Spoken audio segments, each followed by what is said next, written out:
Good morning, everybody. Welcome back to Kinfolk Farms. My name's Shane.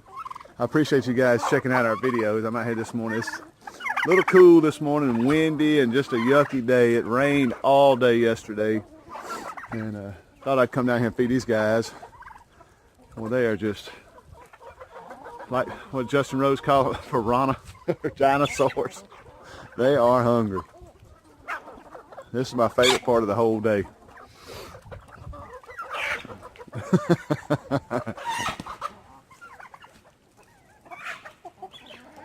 it's a look like a bunch of little sharks.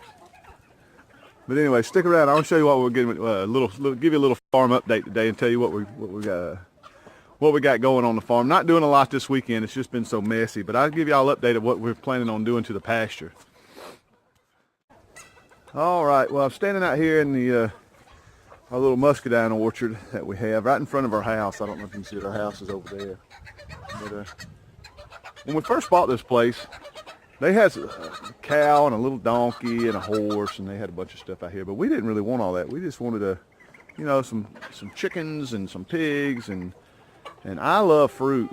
So we started planting fruit all over our property, and I've always just loved muscadines. Me and my kids, my wife, everybody in our family just loves muscadines. Down here in the south, they grow like crazy. They grow all in the wild. They love the southern heat, and they're just a real easy grape to grow. They're really big, purple, and just a delicious grape. And but we grow muscadines. I have 6 rows. I got 6 rows that I started out here. I got the first 2 rows I started the first year we were here, and I added 4 more. And we keep talking about this pasture. We keep talking about the pasture and what we want to do with it. When we did the pigs this year, we thought that'd be a great idea to electrify the whole pasture. I want to say it's maybe 2 acres, well, give or take. But I wanted to electrify the whole thing, and I was pretty excited about putting some pigs out there because we got so addicted to the pigs this year. But then I kept thinking, man, there's just no payback on the pigs as far as money. I wanted a little extra money, try to make some money off my property as I got older. And so we come up with a great idea to do muscadines. Out here in the south, they have a lot of you pick, we pick type farms where you can go out and pick your own muscadines. You really don't have to do a lot of work outside of upkeep of your muscadines. I mean, it's a lot of work initially to get them all planted, but people come in and they do all the picking and harvest for you. You can do a weekend or 2 and get the majority of it picked, but then we can make jellies, and we can really have a good time trying to grow a fruit that we really enjoy, and we can make jellies and jams and sell those. I think it'd just be a great idea to do something like that. But let me go out here and show you what we got going. All right, right out here by our burn pit, we got our 2 main gardens. We got the one garden here. We're gonna grow watermelons here. And the pig pen is just above it. We got honeybees up there in the greenhouse. We do all that up there, so that works out great. But I got this big field that we were going to electrify and run pigs in the whole thing, and I just didn't know if I wanted to worry about that all the time. So what we started doing was putting in our posts, and we're on a budget just like everybody else, so we're just going to do a little each week, and it's going to be a lot of work. But I'm figuring I can get about 200 plants planted in this whole pasture. I'm going to have to take a bunch of these trees out. They're just little dogwoods and stuff that were left here for decoration, I guess, when the previous owners had it. But I got my big persimmon tree. I'm taking it out and try to get some of this old stuff out and get ready for a muscadine vineyard. Like I said, I put in a few posts last week, but all this rain come in and everything, so I had to stop. I didn't want to do all this concrete in the rain. But we're going to run, I'm thinking 15 rows up and down the whole pasture, and just do maybe half muscadines, half scuppernongs. And that's more of a bronze greenish type grape, and they are just absolutely delicious. And if I don't plant them, my wife will kill me because those are her favorite. But it'll be easy to maintain. I think it'll be quite profitable in a few years, and every year after that it'll just get better. They just grow great in the summer heat. They're super easy plant to grow. And I'm going to do them all organic. I'm not going to spray anything down. A lot of people spray out here in the south. Good gracious, these people out here.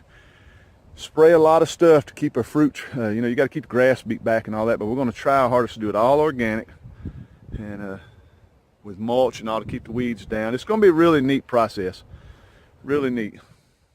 I'm going to be pretty excited about this. I absolutely love muscadines, and I love doing things on my farm. But this will be something that me and my grandkids and my daughter and my son-in-law, my wife, everybody can have a part in. It'll just be a lot of fun, and it'll be a lot of work. Don't get me wrong.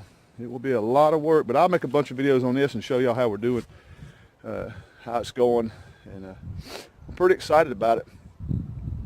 I know I am. I think it's going to be great to just have a 2-acre field of my very favorite fruit of all time, and probably my daughter. I know my daughters and my I know my daughter and my son and my wife. We just absolutely go crazy, and to have 2 acres of them, it's going to be fantastic. But stick around. It's going to be a lot of fun. I'll show you what we got growing right now. We planted for the deer.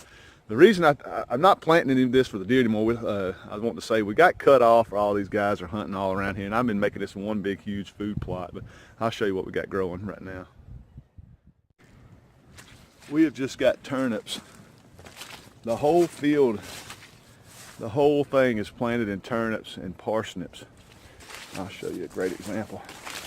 Look at this big guy right here. I mean, it's just the whole thing. I mean, look at the size of this thing. Just parsnips, turnips, everywhere. They're just everywhere. Everywhere you look, the whole pasture's covered in them. And I do this every year. I mean, everywhere you go. And they're super easy to grow, but we just don't eat them. We just don't eat them. And the deer, they eat them, but the only time you see them out here is at night. And these guys have started hunting. They hadn't hunted here in about 3 years, but since they timber cut it, I think they're leasing it out now, because we've been seeing people out there, little orange vests, walking around up and down the driveway and stuff. But that gave me the idea just to fence it all off, keep the deer out. I'm not worried about the deer anymore, and we're going to try to grow some muscadines out here.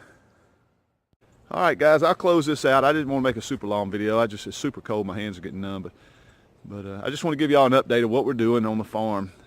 Our big thing we're doing now is the muscadines. That's our newest little goal that we're going to try to get accomplished, is to try to fill this pasture full of muscadine vines. I can hardly wait. It's going to be a ton of work, but I'll put out some videos and keep you guys posted and updated of what we're doing here. But and like I say, in a few years, hopefully we'll have a bunch of y'all come out and buy some muscadines or do some picking, get some jelly. We'll have some fun, have a big campfire. That's one of our favorite things, is to go and build a big fire. We always burning stuff, but stick around, guys. I appreciate it. Hit the subscribe button, hit the like button. Check us out on Instagram, Facebook, and we really appreciate you guys watching our videos. Thanks again, and we'll see you next time on Kinfolk Farm.